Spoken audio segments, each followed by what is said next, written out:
네, 안타까운 사고였습니다. 오늘 오후 충북 제천에 있는 8층짜리 스포츠센터 건물에서 화재가 발생해 29명이 숨진 것으로 확인됐습니다. 다수의 인명피해로 모두를 안타깝게 하고 있습니다. 전문가 세 분을 모셨습니다.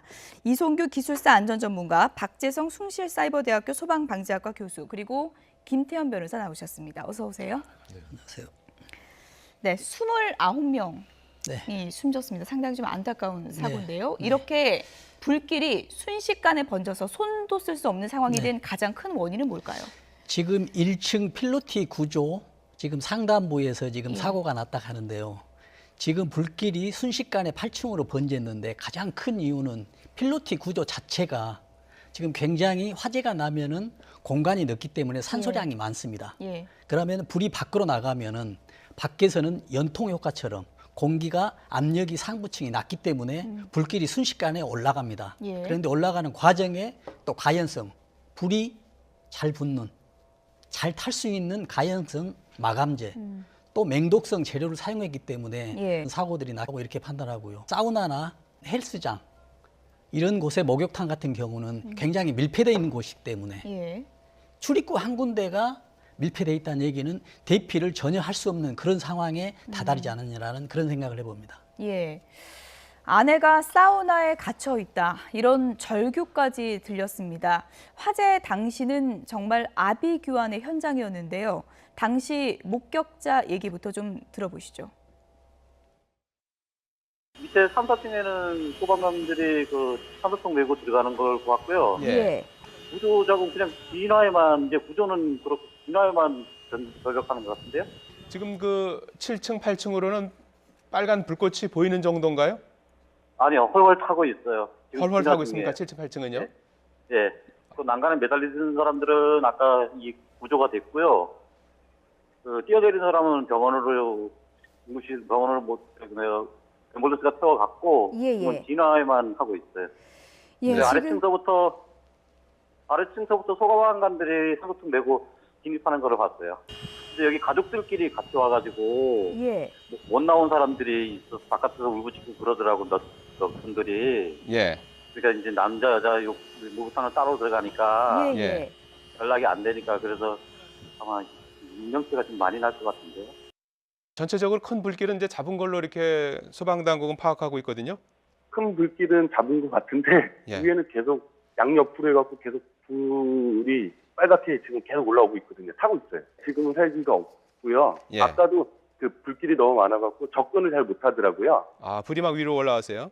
네네. 연기도 너무 심하고 하니까, 그러다가 이제 사다리차 해갖고 이제 또 오랜 시간 좀 걸려서 나중에 이제 구조를 하시더라고요. 네, 다행스럽게. 근데 뭐 헬기로 뭐 물을 뿌리거나 이런 거는 보지는 못했거든요. 구조 작업이 이뤄지던 상황에서 저희가 이제 목격자를 연결해서 들어봤던 내용을 다시 한번 전해드렸습니다. 저 상황에서 이제 가족끼리 사우나를 갔다가 남편은 이제 탈출을 했는데 아내는 사우나에 있다, 이렇게 이제 울부짖는 분들도 계셨다고 하고요. 지금 상황을 보니까 7, 8층에는 불길이 막 솟고 있고 소방대원들이 산소통 메고 이제 건물로 들어가고 있는 상황인데, 저런 상황은 어떤 상황이라고 봐야 될까요? 지금 이제 건물 전체가 화재에 휩싸여 있기 때문에 지금 소방관들 자체도 이제 건물 내에서 인명구조, 화재 진압을 하는데 굉장히 어려운 환경입니다. 하지만 최대한 접근할 수 있는 공간까지 접근을 해서 건물 내부에서 화재 진압을 하고 인명 수색을 하고 있는 것이고요. 또한 건물 외부에서도 고가사다리차라든지 고공장비를 통해서 화재 진압과 인명구조 작업을 같이 하고 있는 것이고요. 또한 하늘에서는 이제 헬기를 통해서 화재 진압 과 화재에 대한 어떤 화재 상황을 계속적으로 이제 파악을 함으로써 지상과 이제 같이 이제 작전을 피고 있는 저런 상황에서는 헬기가 물 뿌리는 것도 쉽지는 않을 것 같은데요. 그렇죠. 이게 건축물 내의 화재이기 때문에 헬기에서 물 뿌리는 것 갖고서는 이제 화재를 진압하는 게 어렵죠. 뭐 산불은 그게 유효하지만은. 저 상황에서는 어떻습니까? 고가 사다리차 세우는 것도 좌우로 불길이 잡혀서 쉽지 않고, 또 헬기 접근도 쉽지 않은 상황인데 최선의 구조 방법이 어떤 건가요? 그러니까 지금 저 상황에서는 정말 어떻게 할 수 있는 상황이, 구체적인 상황이 되지 않고요. 이미 우리가 지금 화면에서도 봤지만은 이미 지금 하마에 쌓여 있습니다. 그래서 물론 이제 안에 내부에서는 이제 맹독성으로 있기 때문에 외부에서 그나마 멀리서나마 가장 최상의 이제 물로 소화하는 이런 방법밖에 지금 없다라고 하고요. 또 거기서 더 한다면은 그 상황에서 예. 밑에 에어 매트리스를 뭐 설치한다든지 이런 것들이 가장 최선의 어떤 순간의 뭐 방법들이 아닌가라는 생각을 해봅니다. 예.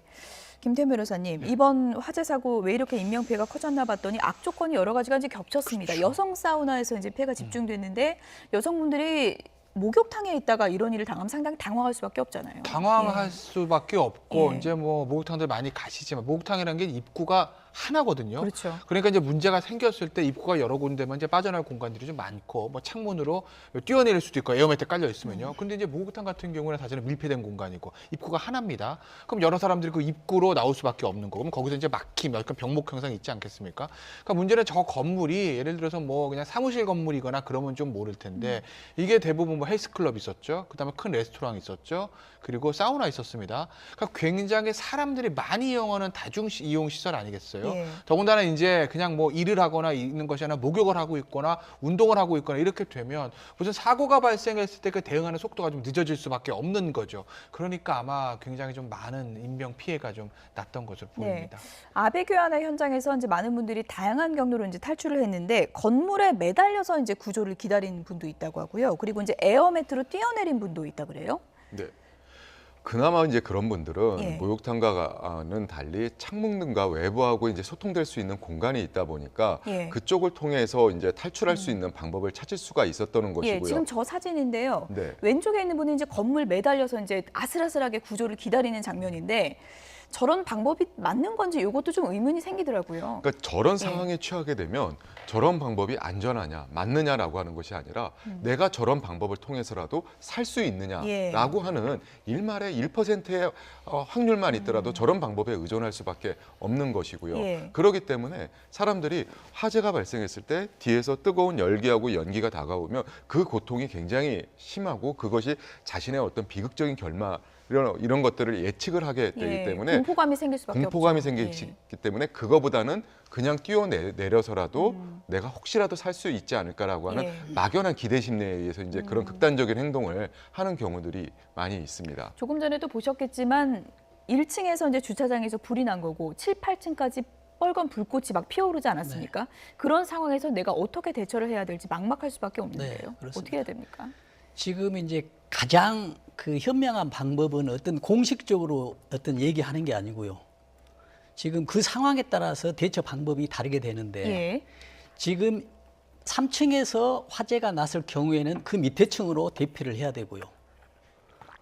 또 가장 피해가 높은 것은 3층이 났을 경우는 4층이 피해가 굉장히 높습니다. 예.避難을 해야 되는데 그런 상황이 되지 않을 경우에는 이제 밀폐된 공간, 화장실 같은 경우에요. 화장실 같은 경우에 피난하고요. 화장실 같은 경우에도 피난이 안 되면은 또 다른 어떤 밀폐 공간이 있지 않을까? 예. 아니면은 무슨 뭐 장롱 같은 경우에 대신 이제 연기가 이제 들어오는 게 문제거든요. 그래서 맨 처음에는 이제 화장실 같은 경우도 연기가 조금 들어오는데 예. 압력 차이가 낮아버리면 예. 굉장히 이제 들어오는 속도가 많아집니다. 그렇습니까? 그렇기 예. 때문에 문을 닫고 예. 물 젖은 수건이라든지 아니면 이런 것들로 빈 틈을 좀 막는 이런 상황이 몇 분이라든지 이런 그 생명 연장의 예. 대피 연장의 상황이 될 걸로 보여집니다. 예. 화재 건물에 있다가 비상구로 이제 탈출한 분들도 있는데요. 이런 분들의 얘기도 좀 들어보겠습니다. 함께 들어보시죠. 4층에서 저희가 그 헬스를 하고 있었는데 예. 바깥에서부터 그 연기가 들어오고 예, 그 벨이 울리더라고요. 예, 화재 그래서 알림벨 말씀이십니까? 예. 예.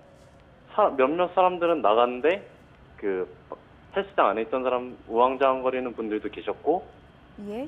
저희는 쟤랑 저 친구는 3층에 내려가서 옷을 갈아입고 거기에 계셨던 그 관리자 분한테 안내를 받아서 그 비상구로 도망가게 되었습니다. 3층이 남성 사우나고 2층은 여성 사우나라서 예.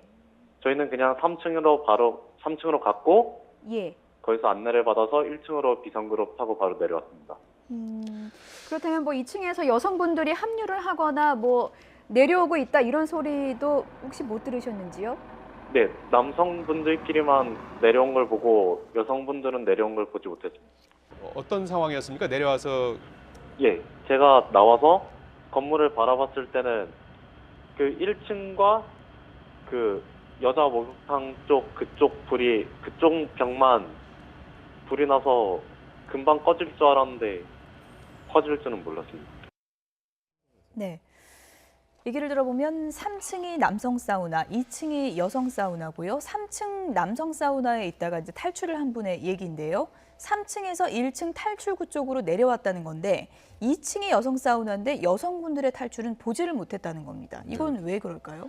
그러니까 여러 가지 원인을 우리가 추론해 볼 수가 있게 되는 것인데요. 화재가 1층에서 발생했고 그 1층이 바로 직상층이 이제 2층이기 때문에 아무래도 이게 뭐 계단이라든지 외부 공간이라든지 건물의 어떤 그 관통부, 이제 파이프나 이런 관통부나 이런 틈새를 통해서 2층 쪽으로 먼저 연기가 유입이 됐을 거라는 이제 우리가 추론을 해볼 수가 있습니다. 그렇기 때문에 하나밖에 없는 통로를 통해 가지고 그 안에 있는 분들이 피난조차 하지 못하는 그런 상황이 되지 않았나라고 하는 것을 우리가 생각해 볼 수가 있습니다. 예.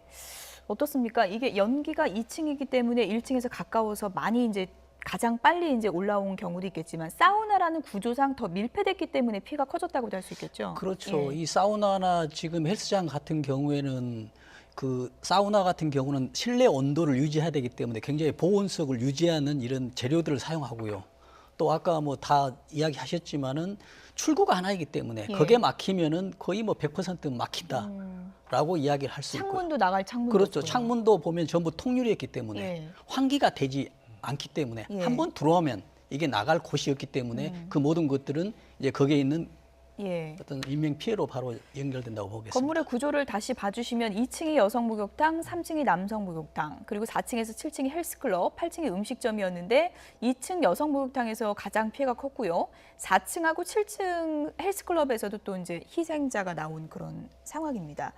그러니까 이게 공법이 이 화를 더 키웠다 이렇게 볼 수, 건축 공법이 화를 더 키웠다 이렇게도 볼 수 있는 거 아니겠습니까? 그러니까 건물 공간 구조 자체가 이제 더 이렇게 피해를 키우는 그런 것다. 이제 즉 건물의 용도나 기능을 위한 용도 공간이 피해를 키우는 중요한 원인이 됐다라고 볼 수가 있게 되는 것이죠. 필로티 공법 자체가 이런 주차장 화재에는 상당히 좀 취약할 수밖에 없는 건가요? 그렇습니다. 이제 필로티라고 하는 것이 이제 여러 가지 이득이 있습니다. 이제 우리가 이제 건축물을 지을 경우에 이제 주차장을 법적으로 몇 대 이상을 확보해다라고 이렇게 하는 것인데 이것 이제 건물의 지상층이나 이런 쪽 부분을 할애하는 것이 이제 또 여러 가지 경제적인 측면에서도 어렵고 근데 지상 1층 같은 경우는 필로티 구조를 주차장으로 하게 되면 거기가 건물의 연면적이라든지 포함이 안 된다든지 충수에 포함이 안 된다든지 법적으로 여러 가지 이제 완화를 받는 부분들이 있습니다. 그러다 보니까 1층을 필로티로 하고 그쪽을 이제 주차장으로 이제 사용을 하게 되는 것인데 그런 쪽 부분이 근데 이제 필로티는 우리가 외부 공간으로 이제 인정을 받고 있기 때문에 내부 공간에서 적용될 수 있는 방화문의 설치라든지 여러 가지 규정들을 완화를 받고 있게 되는 것입니다. 그런 완화된 규정의 필로티에서 화재가 발생을 했었을 때 더 위험한 그런 어떤 그 상황을 만들게 되는 것이죠. 우리가 이런 화재 사고 날 때마다 얘기하는 건데 뭐 스프링클러 설치하는 거나 여러 가지 이제 규정이 다 있을 텐데 왜 이런 일이 벌어지나 항상 뭐 화재 사고 발생 후에 또 따져보게 되는 것 같아요. 그러니까 두 가지를 따지잖아요. 하나 이제 스프링클러가 있었는데 잘 작동이 됐는가라는 건, 그러니까 소방시설 점검이 제대로 됐는가 하나 있는 거고, 그 전에 이제 그럼 과연 저 건물에는 스프링클러라는 것이 자체가 설치가 돼 있을까라는 게 이제 근본적인 문제 아니겠어요? 그러니까 우리나라의 모든 건물에 이제 스프링클러 설치가 의무화된 건 아니라고 알고 있고, 남들은 건물의 크기라든지 어떤 층고라든지 용적 이런 거에 따라서 스프링클러 설치가 의무화되고 있는 건물이 아닌 건물이 있지 않습니까? 그러니까 저 건물 같은 경우도 과연 스프링클러 설치가 의무화된 건물이었는지, 그래서 설치가 돼 있는지, 설치가 돼 있다고 하면 그것이 바로 이제 작동을 했는지, 그런 문제를 우리가 사후 약방문처럼 따지게 되는데 예전에 아마 한 2년 전인가요? 의정부에서 아마 사고 났었을 때 그때도 뭐 스프링클러가 되네 안 되네, 저런 건물에 스프링클러가 설치가 의무화냐 아니냐 똑같은 얘기를 나눴습니다. 근데 2년 뒤에 저희가 또 이 얘기 하지 않겠어요? 내년 내후년에는 이런 얘기 없어야 될 텐데 언제까지 이런 논쟁 이런 얘기들이 반복이 될지 참 안타깝습니다. 저희가 지금 뭐 전소된 외관만 보기 때문에 내부 구조가 어떻게 되어 있는지 정확히 따져볼 수는 없는데 저 건물 자체의 구조를 봤을 때 저렇게 다중 이용 시설을 이용할 만한 적합한 건물이었는가, 이 부분도 좀 의문을 제기해야 될 것 같습니다. 어떻게 보십니까? 그렇습니다. 지금 여러 가지 뭐 법이 정해져 있고요. 물론 아까 금방 지금 뭐 변호사님께서 말씀하셨지만 뭐 스프링쿨러도 뭐 올해부터는 5층 이상에 대해서는 설치 의무화가 돼 있습니다. 그러나 이제 그 5층 이하나 그 이전에 대해서는 또 사각지가 되는 거고요. 그래서 여러 가지로 지금 상황에 봤을 때는 사우나, 목욕탕 건물치고는 너무 대형 사고입니다. 예. 그러나 법률을 위반했는 것은 물론이겠지만은 법률 이내에서도 여러 가지 그 재료를 사용하는 예. 마감재라든지 이런 것들이 굉장히 너무한 그 위험에 노출되지 않았냐라는 생각을 해봅니다. 예. 여러 가지 이제 건물 규정을 봤을 때 어떤 점을 좀 따져봐야 될까요? 이번 화재 사고는. 그러니까 우리가 이제 건물을 짓게 되면은 예. 일단 이제 그 어떤 법을 적용하느냐, 어떤 시설을 적용하느냐라고 하는 것의 출발이 그 건물의 용도가 무엇이냐, 건물의 규모, 즉 층수가 얼마가 되느냐, 바닥 면적이 얼마가 되느냐에 따라서 그 건물에 어떠한 시설, 어떠한 안전 시설을 설치하느냐가 결정이 되게 되는 것입니다. 좀 전에 우리 앵커님께서 말씀하셨던 것처럼 이 건물이 과연 다중이용 시설, 저러한 다중이용 시설이 설치되어 적합한 건물이냐라고 하는 부분을 봤었을 때 예. 저는 결코 적합한 건물이 아니다라고 이제 보게 되는 것이죠. 예. 저런 건물 대부분들이 우리가 이제 건축법에 의해서 28개 용도군으로 이제 구분을 하게 되는데 예. 그 중에서 가장 낮은 어떤 그 안전과 관련된 시설 기준구를 갖는 근린생활시설과 관련된 용도로 이렇게 구분되는 경우들이 굉장히 예. 많아요. 그런데 그런 안에 저러한 시설들이 이제 마구 들어갔었을 때 그 건물이 갖고 있는 하드웨어가 그러한 위험도를 충분히 받아주지 못하는 그런 상황이 발생하게 되는 것이고 결국 그런 것들이 결국 화재로 이어지고 인명피해로 이어지게 되는 예. 악순환에 대한 고리가 되는 것입니다. 최근에 리모델링도 했다고 그러는데 리모델링 자재 어떻게 썼는지 이 부분도 좀 따져봐야겠죠. 그렇죠. 예. 그 안에 과연 가연성 마감재를 썼는지 불용성 마감재를 썼는지 어떤 재질을 썼는지도 한번 예. 확인해 볼 필요가 있습니다. 일단 유가족들을 뭐 어떻게 위로의 말씀을 드려야 할지 잘 모르겠는데 다중이용 시설 지금 갔다가 이렇게 큰 아픔을 겪게 되신 건데 이거 어떻게 법적으로 좀 보상을 추후에라도 이제 조치를 취해야 할 텐데 이런 부분은 또 어떻게 또 따져봐야 되는 이제 건가요? 기본적으로 예. 왜 원칙적으로는 이제 모든 이제 문제가 생겼을 때 그 불법행위 한 사람들 예를 예. 들면 뭐 그 화재를 누가 방화라고 하면 그 방화한 사람 그리고 그것이 아니라 뭐 실화라고 했을 경우에 건물을 관리하는 사람이 책임을 지는데 예. 그 전에 이제 보험 얘기하지 않습니까? 근데 아마 글쎄요 모르겠습니다. 저 건물도 화재보험 아마 들어있을 거고 그리고 아마 다중이용 시설을 하는 사람들도 아마 배상 책임 보험이 제가 들어있는 것으로 예. 알고 있기 때문에 아마 그 보험에서 어느 정도 보상은 가능할 겁니다. 예. 지금은 추정 단계니까요. 여러 가지 네. 원인을 추정해 볼 수밖에 없는데 지금 목격자 증언에 따르면 주차장 천장에서 네. 불이 붙었고 그다음에 이제 불이 번졌다는 얘기인데 네. 또 일각에서는 뭐 자동차에서 불이 났다는 네. 증언도 있었습니다. 네. 어느 정도 가능성이 있다고 볼 수 있을까요? 지금 저도 저 상황을 보면은 예. 아마 1층 필로티 그 천장에서 화재로 사고 나지 않았느냐, 누전으로 화재가 번지지 않았냐 이런 생각이 예. 들고요. 그런 이유로는 보면은 여기서 지금 어떤 리모델링이나 다른 공사를 했다라고 하는데 지금 리모델링 했다는 얘기는 지금 시설들이 노후화가 됐다는 뜻 아니겠습니까? 그렇죠. 그러나 그 노후화된 것들을 제거하고 새로운 전기선이나 배선을 했는지 예. 아니면은 정상적인 배선이지만은 그 리모델링 하면서 또 그 선들을 어떤 문제가 될 수 있도록 해서 과전류가 흐르도록 돼 있는지 예. 어떤 여러 가지 검토가 좀 필요한 상황입니다. 지금 좀 전에 이제 저희한테 이제 또 확인된 사실 같은 경우는 화재 원인적인 측면에서 좀 나오는 얘기가 예. 작업자들이 그 1층의 필로티 내부에 이제 배관이 있습니다. 이제 예. 배관이 겨울철 같은 경우는 이제 이쪽이 이제 외부에 이제 노출이 되기 때문에 동파나 이런 쪽 우려가 있기 때문에 열선을 이제 거기에 감아서 예. 동파가 되지 않도록 하게 되는데 또 열선 작업을 하고 있다가 거기서 화재가 발생을 해서 예. 작업자가 1차적으로 소화기를 갖고 소화를 시도를 했는데 예. 이게 이제 천정 쪽이면 예. 바닥 쪽 같은 경우 소화 약재를 뿌리기 쉬운데 천정 쪽에서는 이게 예. 소화기한 소화를 하는 것이 쉽지가 예. 않거든요. 이 소화기에 의해서 1차 소화를 실패를 했다라고 하는 그런 지금 얘기도 나오고 있습니다. 예, 그러니까 그것이 이제 맞다면 예. 천장에 열선 작업을 하는 중에 이제 불이 났을 수 있다는 그런 그렇습니다. 상황인데 예, 예. 그렇다면 그런 열선 작업을 할 때 주차돼 있는 차를 그냥 두고 열선 작업을 했다는 얘기잖아요. 그렇죠. 이제 우리가 이제 대규모 공사 현장 같은 예. 경우에서는 이제 작업을 할 때 요새 같은 경우는 반드시 화재 안전 관리자를 배치를 하고 임시 소방 시설을 설치를 해서 안전을 이렇게 확보를 한 상태에서 공사를 하도록 하고 있습니다. 하지만 소규모 공사 현장이라든지 리모델링과 같은 이런 현장 같은 경우에서는 이런 부분들에 대한 것들이 굉장히 미흡하게 적용을 받고 있기 때문에 예. 이런 쪽에서 사고가 발생할 수 있는 개연성이 충분히 있죠. 너무나 많은 분들이 안타깝게 희생된 그런 사고입니다. 사고의 원인을 추후에 철저하게 좀 밝혀내야 될 것 같고요. 오늘 화재 사고와 관련해서 초동 진화도 좀 미흡했던 게 아니냐 이런 얘기들이 나오고 있습니다. 소방당국의 얘기를 좀 들어보시죠. 추정되는 장소는 지금 1층에 주차장으로 되어 있고 차량들이 지금 소실되어 있는데 그 부분에서 소실 부분이 상당히 큽니다. 근데 위층에 연기들이 올라간 걸로 추정되는데 그런 걸로 봐서 1층 그 주차장 쪽이 좀 추정되는 그런 상황이고요. 그 2층부터 3층까지 그 사우나 시설로 되어 있고 4, 5층이 헬스장으로 이렇게 되어 있습니다. 사우나 시설 같으면은 외부에 그 통유리를 이렇게 많이 막혀 있었죠. 그리고 유독가스가 상당히 이제 연소가 되면서 많이 올랐습니다. 공연기가 많이 올라오고 했었기 때문에 그 안에 계신 분들이 그 피난하는 데 상당히 좀 어렵지 않았었나 이제 그렇게 추정이 되고요. 안타까운 화재 사고인데 구조조차 여의치 않았던 상황입니다. 그렇죠. 이런 일 상당히 좀 빈번하게 발생하곤 하는데 그러니까 소방차가 진입 자체가 힘들었다는 얘기잖아요. 저희 아파트들 보면요. 예. 그러니까 앞에 여기는 화재 그 소방 차량 주차 공간입니다. 그래서 이제 주차 못 되게 하지 않습니까?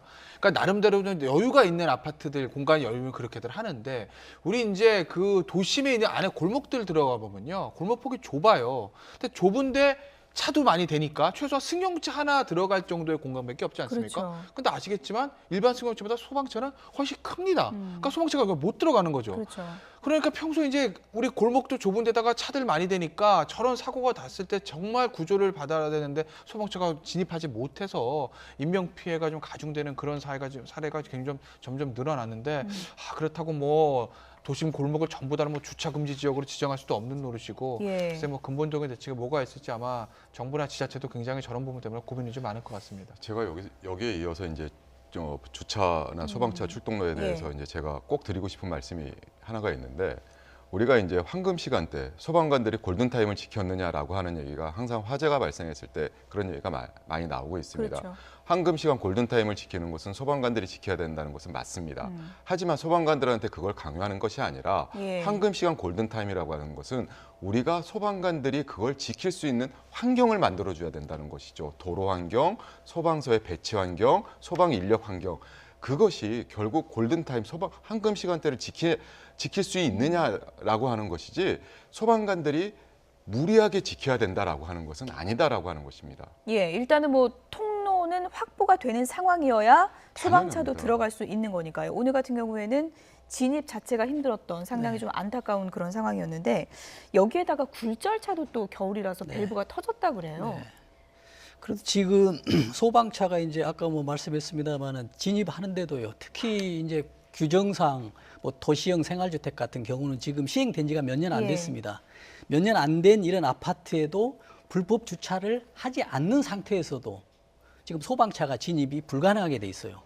그래서 대단히 이제 위험한 상황이 되고요. 이제 한 가지 부가적으로 이제 말씀드리면은 우리 인간이 그렇답니다. 가장 위급한 상황에서는 자기 IQ의 절반밖에 실현을 못 한다는 얘기입니다. 그래서 이걸 극복하는 거는 우리가 가장 그 안전에 대한 어떤 교육이요. 이런 것들이 필요하고요. 특히 이제 어린이들 같은 경우는 학교 교육이 되는데요. 그렇죠. 학생들이 아닌 우리 성인이나 이런 사람들에 대해서는 우리 국민들에 대해서는 뭐 교육이 지자체나 이런 게 있습니다만은 가장 손쉬운 교육은 제가 말씀드리는 것은 어떤 교육 효과가 가장 높은 어떤 방송이나 이런 곳에서 안전에 대한 의식을 정말 철저철미하게 좀 높일 필요가 있다라는 그런 말씀을 드립니다. 그래서 오늘 저희가 이제 전문가 분들을 모신 건데 아무리 강조해도 지나치지가 않는 것 같습니다. 다중이용 시설, 극장도 가고 뭐 노래방도 가고 많이 가지 않습니까? 그런데 갔을 때 행동 수칙 요령이라고 할까요? 꼭 기억해야 될 거 다시 한번 좀 정리를 해주시죠. 우리가 극장에 가면 반드시 영화 상영하기 전에 안전한 대피로가 어디인지라고 하는 것을 상영하고 있습니다. 하지만 사람들은 영화가 빨리 시작되기만을 바라고 있지 그것을 거의 보지를 않고 있습니다. 정말 그게 화재가 발생했을 때 자신의 생명을 지켜줄 수 있는 중요한 정보가 될 수 있다. 그리고 우리가 평상시 보면 피난 유도 등 비상구, 안전과 관련된 정보를 받을 수 있는 시설들이 굉장히 많이 있습니다.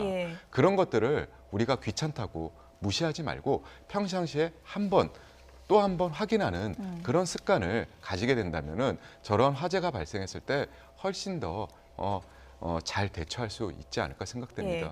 지금 뭐 행안부에서도 직접 또 이 조사에 나선 것 같고요. 정부 차원에서도 이제 지원과 보상이 좀 이루어져야 될 것 같은데요. 그렇죠. 뭐 예. 정부 차원에서 사실은 뭐 피해자들의 뭐 직접 지원을 한 사실 솔직히 말해서 법적 근거는 없는 예. 거고, 그러니까 이제 정부 차원에서 할 수 있는 것이 뭐 특별 재난구역 정도 선포해서 아마 저 부분에 대한 이제 뭐 혜택을 주는 그런 아마 예. 간접적인 지원책 정도는 가능하겠죠. 그리고 정부에서 사실은 가장 중요한 건 좀 피해자에 대한 지원은 이거보다 사고 원인 찾고 또 이런 사고가 일어나지 않게 향후에 대한 대책을 세우는 거, 그것이 아마 정부가 해야 될 가장 큰 일이라고 저는 봅니다. 끝으로 이 부분도 좀 정리를 해주셨으면 좋을 것 같아요. 지금 저도 이제 건물 보면 필로티 공법으로 지어진 건물도 많고 네. 그 안에 다중이용 시설 있는 경우도 상당히 많은데 뭐 소급 적용이 기준이 바뀐 게 소급 적용이 힘들다고 해도 보완할 수 있는 게 있지 않겠습니까? 그렇습니다. 그런 게 어떤 게 있을까요? 그러니까는 아까 이야기하는 스프링쿨러 같은 경우도요. 예. 지금 뭐 설치를 해야 되고요. 의무적으로 설치 규정에 위반이 안 됐더라도 설치를 하는 게 있고요.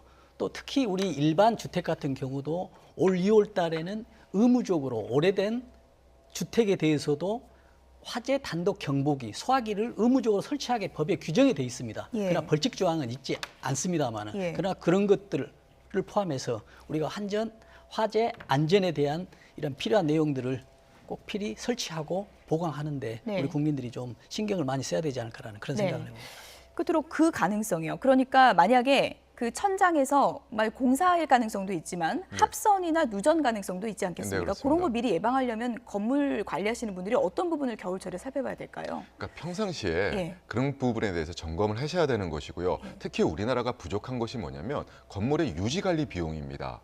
예, 건물을 짓고 나서 건물은 시간이 지남에 따라서 설비 등은 노후화가 되게 예. 되는데 그걸 보수 보강 필요한 경우는 교체를 하게 되는데 그런 비용들을 건물에 별로 책정을 해놓지 않기 때문에 최소한도로의 그런 조치만을 취하기 때문에 그런 부분들이 결국 나중에 사고로 이어질 수 있기 때문에 안전과 관련된 비용은 아깝다 생각하지 마시고 예. 안전과 관련된 기준은 규제라고 생각하지 마시고 우리 누구나 지켜야 되는 생활의 규범이라고 생각해 주시는 것이 좋겠습니다. 예.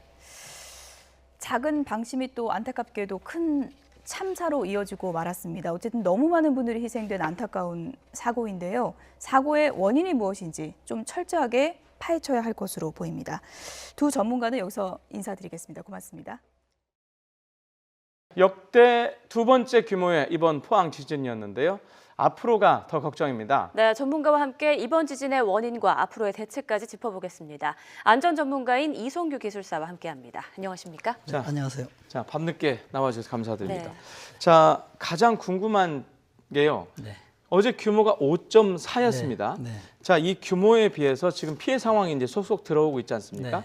피해 상황이 규모 5.4에 비해서 큰 건지 아니면 뭐 원래 그런 건지 아니면 그보다 좀 규모에 비해서 좀 적었던 건지 어떻게 보십니까? 네, 일반적인 규정이 있습니다. 네. 객관적인 규정이 5가 넘어가면 네. 책상이 흔들리고 책이 떨어질 수가 있어요. 네. 네. 그러나 5 중반이 넘어가면 책상이 무너집니다. 예. 그러나 상황에 따라서 내가 책상을 어떻게 놨는지 아니면 벽에 어떻게 설치를 해놨는지 다른 물건들을 간판 어떻게 했는지에 따라서 차이는 굉장히 차이가 많이 납니다. 그러나 저는 객관적으로 봤을 때 그 규정의 보통의 그 결과다라고 판단하고 있습니다. 예. 네. 자, 어제 그 피해 상황을 화면으로도 보셨을 텐데요. 피해가 컸던 한동대학교 같은 경우에는 건물 외벽이 떨어져 나가고 네. 균열도 굉장히 심하더라고요. 그렇습니다. 그걸 보면서 우리나라 건물들의 지금 내진 설계가 어느 정도 이루어졌는지 궁금하던데 어떻습니까? 그렇습니다. 지금 이제 가장 중요한 게 이제 아까 조금 전에도 전 방송에서 말씀드렸지만 공공기관이 문제거든요. 공공기관. 네, 공공기관 중에서도 국립대, 대학교 내진 설계 기준이요. 몇 %냐면 70%. 70%가 안 돼 있어요. 70%가 돼 있는 게 아니고 안 돼 7%가 있는 게 70%예요? 70%는 내진에 고려되지 않았다라고. 그럼 30%만 내진 설계가 돼 있다는 얘기예요? 네. 예. 그래서 결과적으로 보면은 네. 지금 내진 규정이 1988년도 이후부터 지금 적용을 하고 있거든요. 네. 거기도 어떤 규정이냐면 6층 이상의 건물에 대해서만. 그래서 이제 좀 기준이 강화됩니다. 강화되면서 2015년도에는 3층 이상의 건물. 그래서 내년도부터는 2층 이상의 건물인데 아까 그 관동대 이야기했지만 벽에 한동대죠. 한동대 한동대학교, 예. 여기 이제 벽에 많이 이렇게 떨어졌다는 얘기는 시공할 때 이 안전에 대해서, 지진에 대해서 대책이 거의 없지 않았냐라고 생각을 하고 있습니다. 네. 자, 지금 말씀하셨던 공공기관이 30%밖에 안 돼 있으면 네.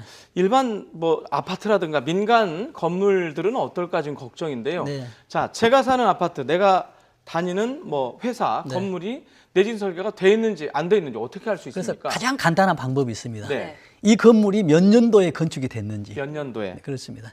1988년도 88 올림픽 이전에 건축이 돼 있다라면, 네. 88년도. 예. 이전이라면은 내진에 대해서는 완전 무방비입니다. 네. 거의 안 돼 있을 거다. 예. 100% 안 돼 있습니다. 100%, 예. 예. 왜냐하면 그때는 내진이란 이 자체, 지진 자체가 개념이 없었나 보죠. 네, 예. 건축에 대해서는 예. 전혀 적용하지 않았습니다. 네. 그래서 88 올림픽 이후에 이제 내진에 대해서, 근데 이제 6층, 또 6층 이하는 또 아닙니다. 네. 2015년도까지. 그래서 내가 할 수 있죠. 예를 들어서 2000년도에 5층 건물이다. 그러면 내진 설계가 안 돼 있는 거죠. 네. 그리고 앞서 말씀하시기로는 내년부터는 2층 이상부터 네. 이제 내진 설계가 의무화된다라고 네. 말씀을 해주셨는데 네. 그렇다면 단층 구조인 건물은 어떻게 되는 그렇습니다. 건지 궁금하네요. 그러니까 새로 신규 건축하는 아파트에 대해서는 내년부터 2층에 대해서는 내진 설계가 들어갑니다. 네. 그러나 새로 신규 아파트, 신규 건축물이 중요한 게 아니라 아까 지금 말씀하신 2층 밑에 1층, 네. 또 내진 설계가 되지 않는 지금 건축물, 일반 건축물들인 지금 47.8% 정확히 50% 정도가 내진이 적용하지 않는 곳에서 우리가 거주하고 있다고 보면 됩니다. 절반 정도가? 네. 예.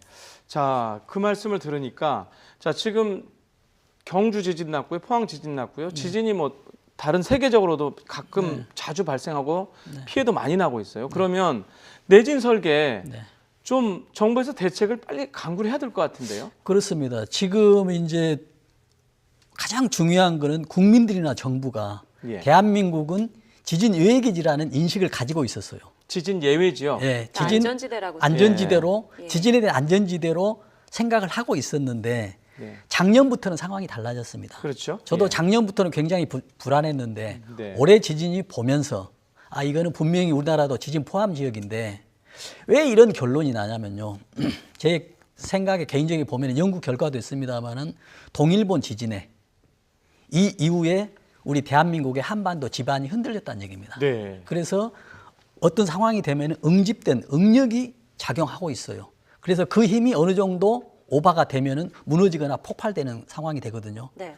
그래서 그 이후의 영향에 따라서 작년에 지진이 발생했고, 작년 지진에 대해서 올해 또 지진이 발생했고, 앞으로도 오늘 지진에 의해서 또 지진이 발생할 수 있다라는 저는 그런 예측을 해봅니다. 네. 네.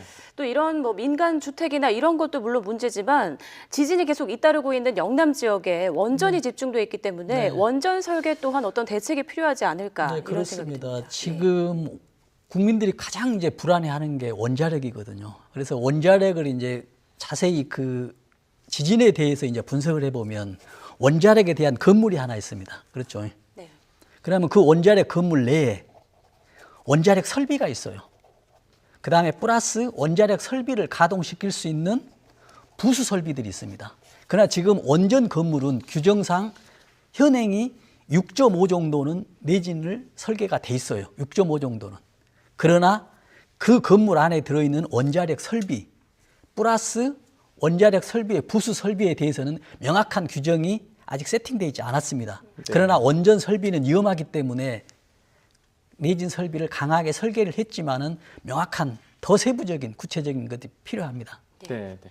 알겠습니다. 자, 오늘은 여기까지 듣도록 하겠습니다. 안전 전문가 이송규 기술사였습니다. 밤늦게 고맙습니다. 고맙습니다. 네, 감사합니다. 지진으로 인한 피해가 큰 상황인데요.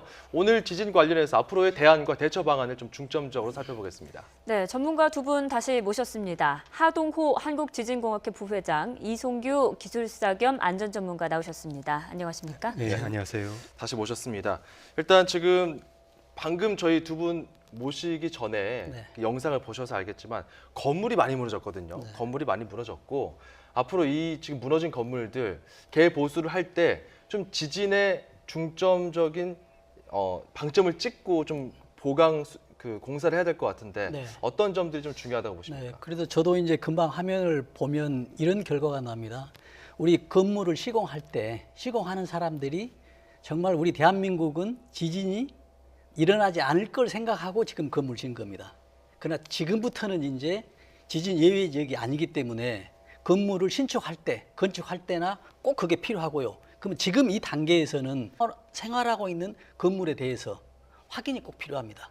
그러면서 2차적으로 지진 같은 경우를 보면은 크게 건물이 무너져서 집이 무너져서 빌딩이 무너져서 사고가 아니고요. 2차 사고가 대부분이거든요. 2차 사고라면 어떤 식의 2차 사고죠? 사고 흔들리면서 책이라든지 어떤 물건들이 떨어진다 할지 아니면 외벽에 붙어 있는 물건들이 떨어져서 다친다 할지 금방 화면에서 나왔지 않습니까? 뭐 간판 같은 것들, 그렇습니다. 조명 같은 것들이 되겠네요. 그렇죠. 그런 것들이 2차 사고가 발생되고 있어서 피해가 크기 때문에 그런 것에 대한 보완 대책, 대비책이 꼭 필요한 상황입니다. 예, 방금 피해자들의 목소리 들으셨지만 포항 시민의 안전과 관련해서 지금 가장 걱정되는 부분이 있다면 어떤 게 있으십니까?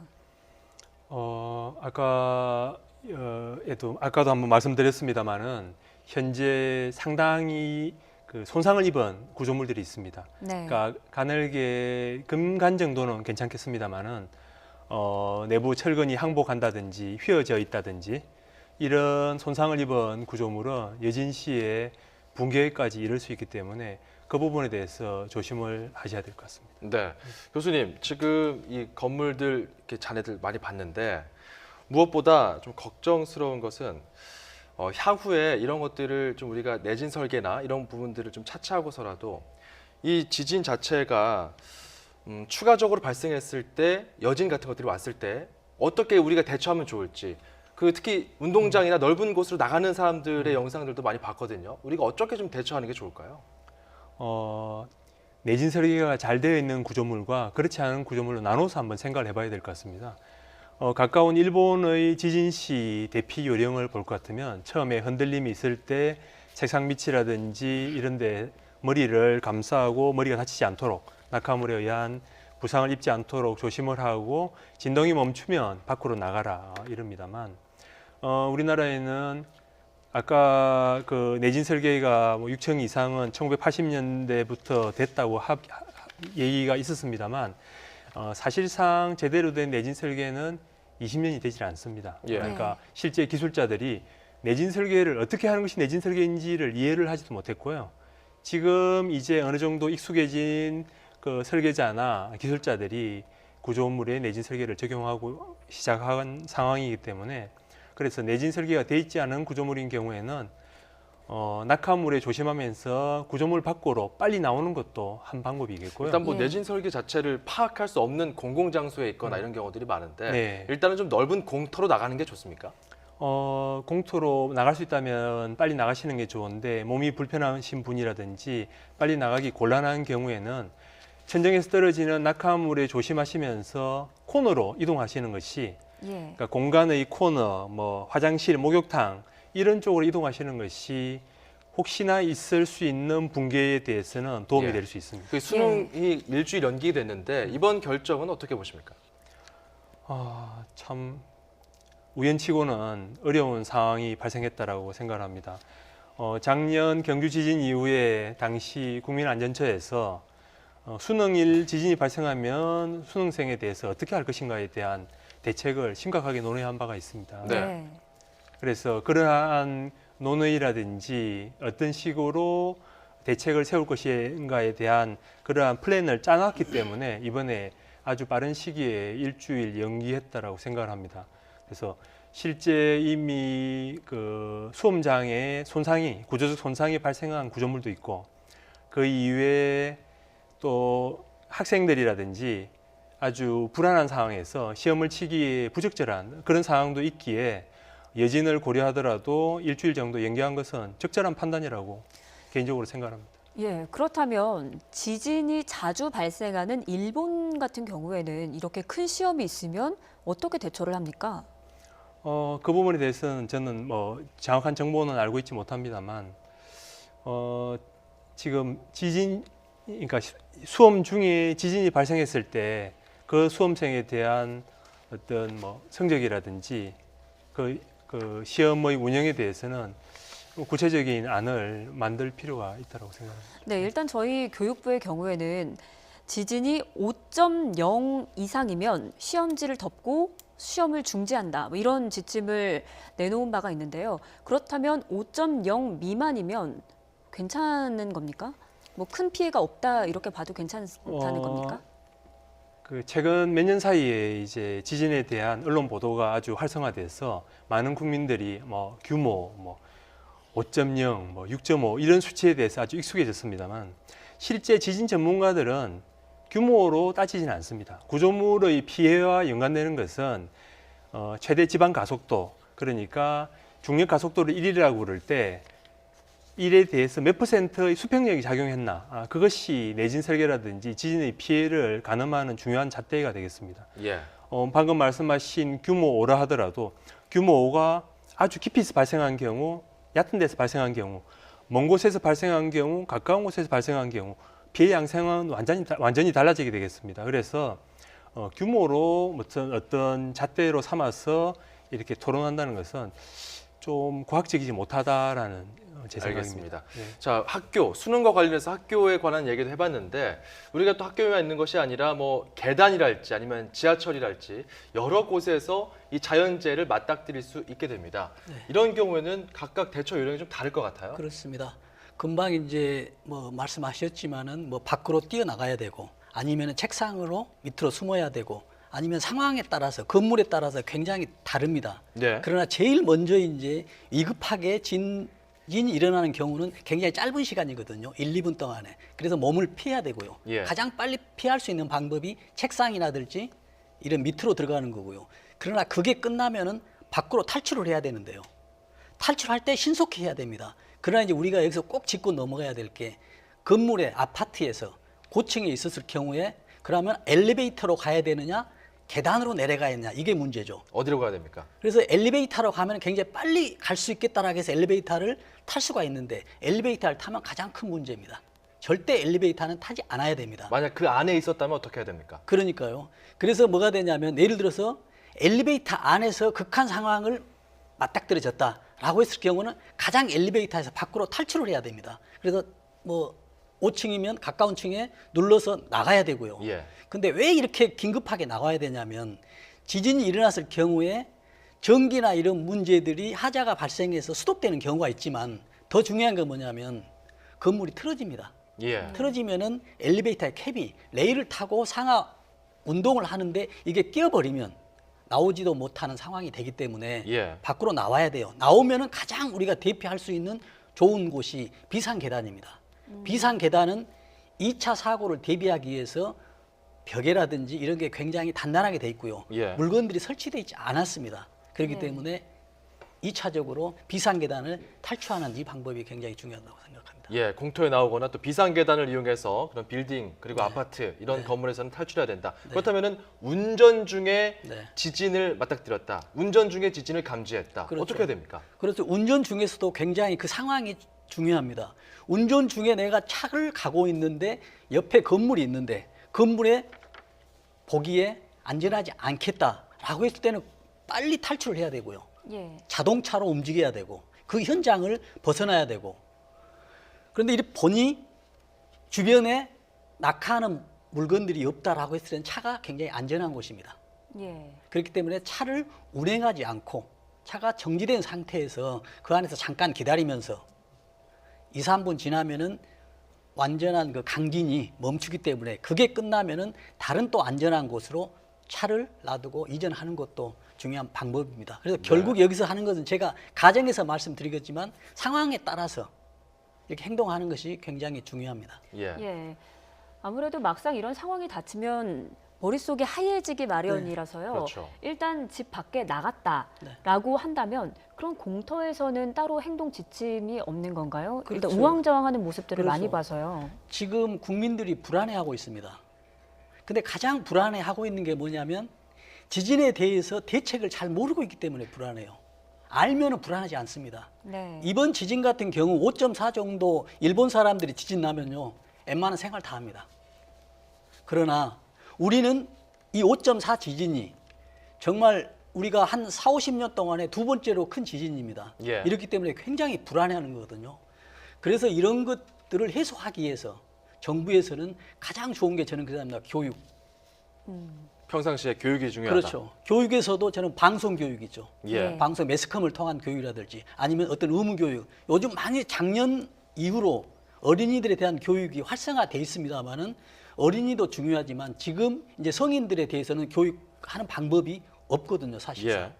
그렇기 때문에 그런 대책이 좀 필요하다는 그런 만약에 말씀드립니다. 그 다리 위에서 네. 뭐 차에 타고 있든 아니면 건너고 있든 간에 다리 위에서 지진을 맞닥뜨렸다. 이 경우에는 어떻게 대처하는 그렇습니다. 좋을까요? 다리도 마찬가지입니다. 지금 서울에 있는 한강대교를 보면은 그 내용 연수가 굉장히 진한 다리들이 많습니다. 그 자체도 좀 위험할 수 그렇습니다. 있겠네요. 그러면은 이 다리가 위험하다고 느꼈을 때는 이 다리에서 빨리 탈출하는 게 중요하고요. 그렇다고 또 물에 뛰어들 수도 없지 않습니까? 그렇습니다. 상황이 발생했을 경우에 다리에서 뛰어내리는 이 방법보다는 다리 측면에서 예. 다리가 지진에 의해서 다리가 완전히 무너진다는 것은 굉장히 확률적으로 낮습니다. 그러나 불안할 뿐이죠. 다리 위에 있으니까. 그러나 안정감을 갖고 이 안정감을 찾기 위해서는 어떤 교육적인 어떤 인식이 가져야만이 다리 옆에서 대피를 할 수 있는 이런 행동들이 나오거든요. 예. 그래서 예. 교육을 다시 한번 말씀드렸습니다. 예, 불안감을 갖지 말고 네. 의연하게 대처하라라는 말이 마음에 남습니다. 네, 지금까지 하동호 한국지진공학회 부회장 그리고 이송규 기술사와 함께했습니다. 오늘 말씀 고맙습니다. 2011년 동일본 대지진과 지난 4월 구마모토 강진 등 일본에서는 대규모 지진이 끊이지 않았습니다마는 재앙 앞에서 일사불란하게 대피하는 일본인들의 모습은 놀라울 정도로 차분하고 조직적이었습니다. 네, 과연 우리나라는 지진에 얼마나 대비가 돼 있을까요? 안전 전문가이자 기술사인 이송규 전 대한기술사회 회장과 함께 알아보겠습니다. 안녕하십니까? 안녕하세요. 네. 방금 앵커멘트에도 얘기했습니다만 지진이 많은 일본 경우 어제 우리나라 국민들은 좀 당황한 게 사실입니다만 일본은 굉장히 차분하단 말이에요. 네, 그렇습니다. 비결이 어디에 있을까요? 근데 이제 가장 중요한 건 저도 어제 집에서 지진을 느꼈거든요. 네. 근데 그 지진을 느끼는 거 보고 저도 굉장히 걱정을 많이 했고 깜짝 놀랐습니다. 아마 우리 대한민국 국민들은 굉장히 걱정을 이번 계기에 많이 했을 건데요. 네. 근데 일본 같은 경우에는 우리가 알다시피 지진이 굉장히 빈도수가 높습니다. 네네. 그렇기 때문에 정부에서나 학교에서나 이런 안전 전문가들에 대해서 어떤 안전 교육이나 이런 대비책이 굉장히 우수하기 때문에 예. 우리가 지진의 만큼에 대해서는 일본에 대해서 배워야 되지 않을까 이런 생각을 해봅니다. 구체적으로 이번에. 어떤 대비들을 하고 있는 건가요, 일본에서? 그러니까 일본에서는 지진이 일어났을 경우에 네. 교육 시스템에 세부적으로 지진이 발생하면 네. 세부적인 규정들이 다 돼 있습니다. 매뉴얼이 있다는 그렇죠. 거군요. 매뉴얼이 예. 돼 있거든요. 예. 한 예를 들어서 정부 차원에서는 작년 초로 기억이 납니다만 지진 5가 발생이 되니까 네. 고속도로에 진입한 전광판에 모든 지진이 발생돼서 경보가 발령됩니다. 그리고 공직자들한테 자동으로 무선으로 연락이 가게 됩니다. 예. 그래서 동경에 그때 5가 지진이 발생했는데도 출근율이 정시 출근율이 95%였다라는 그런 뉴스를 보고 역시 일본의 어떤 지진에 대비한 교육은 대단하다는 것을 느꼈습니다. 교육도 교육이지만 이 건물 자체를 내진 설계를 하잖아요. 그러니까 지진에 그렇습니다. 이제 대비할 수 있는 정도인데 이 내진 설계를 하면은 지진에 어느 정도로 지금 견딜 수가 우리나라 있을까요? 규정은 지금 내진에 대한 건축물 규정이 1988년부터 지금 규정화 돼 있거든요. 예. 그럼 그 규정에 따르면은 지진 리터 규모 약 6에서 6.3 정도를 커버할 수 있도록 돼 있습니다. 6에서 6.3. 네. 그렇다 보면 지금 건축 기준에 의한 지진 내진 기준에 의한 건설 설비들은 6에 6.3 정도는 저항할 수 있다, 견딜 수 있다 이렇게 보면 되겠습니다. 일본은 어떤가요?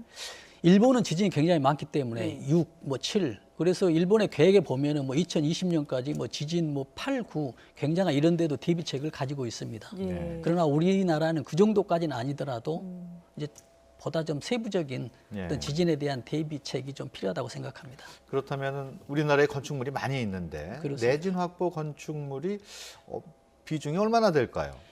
지금 아마 서울만 기준으로 하더라도요.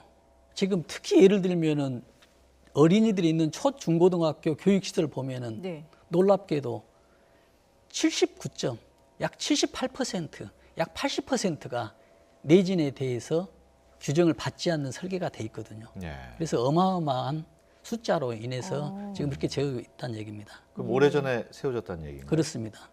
그래서 1988년 이전에 세워져 있고요. 네. 특히 또 학교 시설 같은 경우는 우리가 그 보면은 무허가 학교 시설들이 좀 있습니다. 네네. 그에 대해서는 또 무허가기 때문에 내진에 대해서 어느 정도인지 뭐 구체적으로 이렇게 나와 있지도 않는 일부 실정도 있습니다.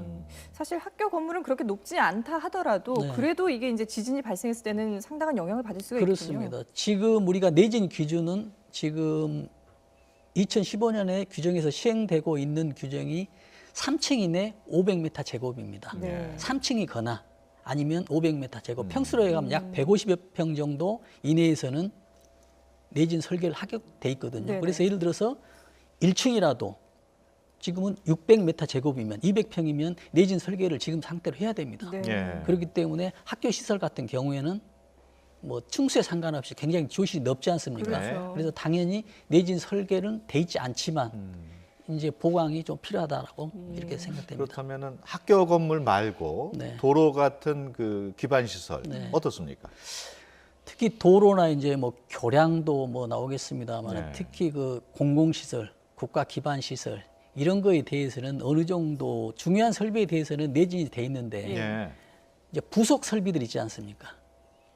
메인 설비가 있고 부속 설비들 예를 들어서 전기, 네. 뭐 가스, 네. 뭐 상수도 이런 배관들에 대해서는 내진에 대한 규정이 명확하게 돼 있지 않아요. 예. 그렇기 때문에 2차적인 피해, 지진이 없는 다음에 어떤 생산 설비에서 발전 설비에서 발전을 못 하고 있다. 네네. 그래 버리면 굉장히 이것도 대란이 될 수가 있기 때문에 이런 구체적인 정부의 그 세부적인 규정, 규제가 좀 필요하다고 생각합니다. 예. 말씀하신 것처럼 2차 피해가 우려되는 발전소도 상당히 또 네. 우려가 되지 않습니까? 그렇습니다. 이번에도 보면은 이제 잠시 중단되기도 네. 했었는데요. 지금 화력 발전소가 자동으로 정지가 돼 있고요. 예. 지금 원자력 발전소는 이제 사용자가 수동으로, 예. 이제 수동으로 정지를 예. 시켰는데 화력 발전소 같은 경우에는 뭐 원자력도 마찬가지입니다만은 어느 정도 지진이 발생하면 진동이 발생하면 정지하게끔 돼 있습니다. 네. 왜 정지하게끔 돼 있냐면 차후에 또 혹시 모를 더 큰 위험이 있는 것을 대비하기 위해서 예. 설비 보온 차원에서 정지하게끔 돼 있거든요. 그러나 원자력 발전소 같은 것은 자동으로 이번에 정지된 게 아니고 혹시 모를 더 큰 위험에 대비해서 수동으로 정지했다고 네네. 보면 되겠습니다. 예. 그 지금 발전소 지금은 괜찮습니다만은 네. 2차 피해가 좀 우려되진 않습니까? 어떻습니까? 그러니까 제가 말씀드린 대로 발전소 메인 설비에 대해서는 어느 정도 진동이 가면은 정지하게끔 돼 네네. 있습니다. 예. 그러나 거기에 부속 설비들에 대해서는 명확한 규정이었기 때문에 예.